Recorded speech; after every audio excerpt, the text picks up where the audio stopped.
Okay, so hello, my name is Eddie Starks, and I'm doing my history final on the 1916 Easter Rising that happened in Ireland.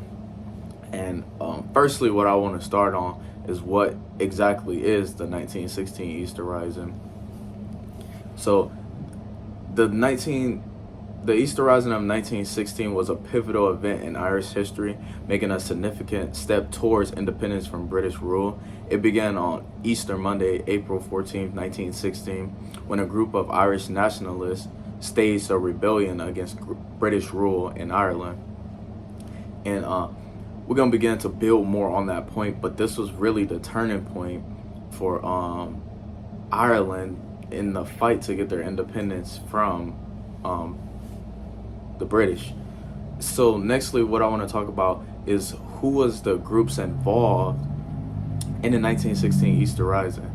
So the Easter Rising of 1916 involved various groups of Irish nationalists who sought to end British rule in Ireland and establish an independent Irish Republic. The main organizations that was involved, that I thought was the biggest ones, was the Irish Republic Brotherhood, IRB, and that was a secret society dedicated to establishing an independent Irish Republic. Many of the key leaders of the Eastern Rising were members of the IRB, including Patrick Pearse, Thomas Clark, and Joseph Plunket. The next group that was a very big group was the Irish Volunteers, and the Irish Volunteers was a paramilitary organization formed in 1913 with the aim of resisting British rule in Ireland and securing home rule. It limited self-government for Ireland.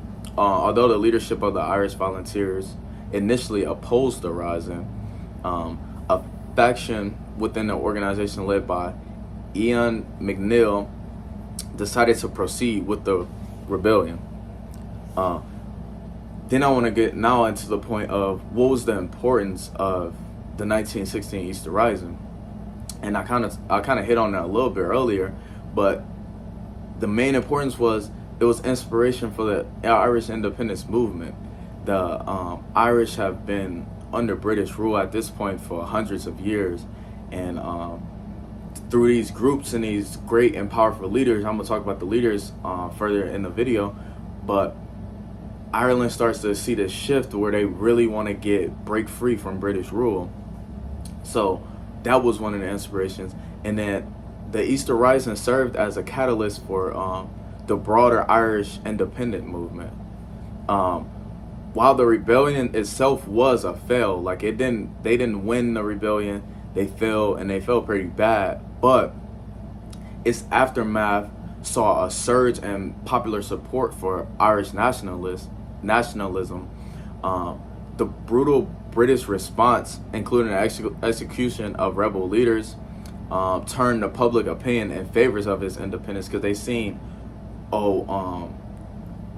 we're under rule of the British, but when people tried to stand up for what they thought was right, they was brutally killed and massacred and executed. So now you got the people. It's kind of like they're thinking like, well, we're fine being under the British rule, man, but now those people who were in support of having the British rule over them, they're kind of looking at it where it's like, now if I speak up, I might be executed, or if something needs to be changed, I can't even bring up a point or talk about what actually needs to be changed. And then that moves me into my next point. So what were the lasting effects of the 1916 Easter Rising? And the biggest points that I think and I found was national identity and pride. The Easter Rising is a foundational event in Irish history, and it's a key symbol of Irish nationalism.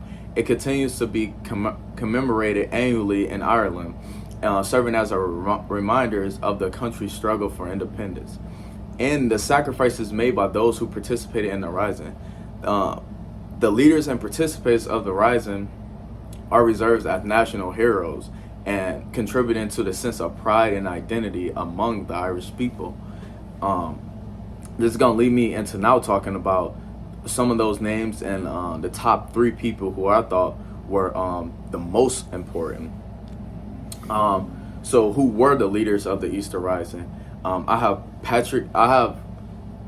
5 or 6 listed who I think is super important. Then I'll narrow it down to talking about 3 specifically. So I have Patrick Pierce, James Connolly, Thomas J. Clark, Joseph Plunnick, Iman Sanat, and Thomas McDonough. Macadon. I hope that's how you pronounce it. But leading into one of the people who I think is important is Patrick Pierce.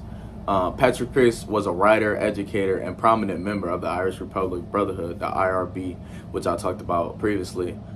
Pierce was one of the main organizers of commanding the Easter Rising to happen.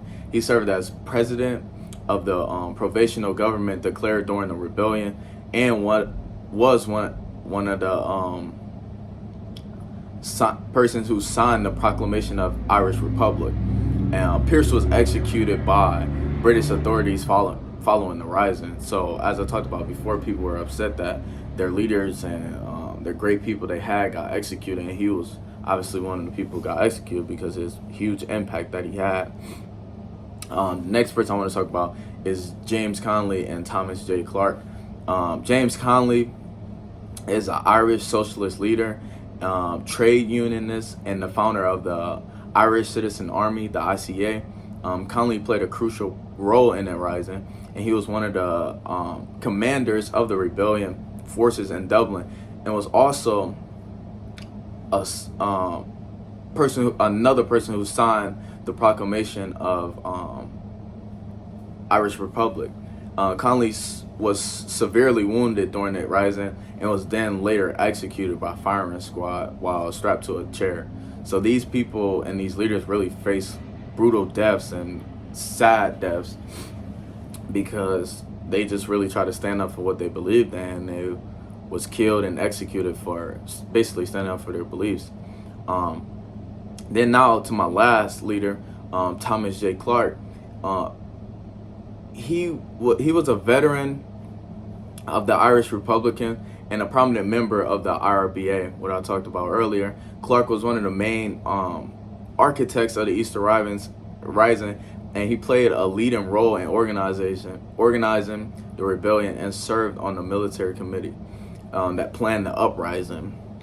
Clark was one of the people who signed the proclamation and was later executed by the British rule for his part in the Easter Rising. And then this is going to be the first of either 2 or 3 part video. At this point, this was just an introductory talking about the Easter Rising. What was the Easter Rising? Why was it important? What are the lasting effects today? And then some of the leaders. And then my next video connected to this series, I'm going to be talking about first-hand accounts and how those people communicated and reacted to the event that happened, the Easter Rising, from people who was there in the moment. So we'll be able to discuss that in the next video.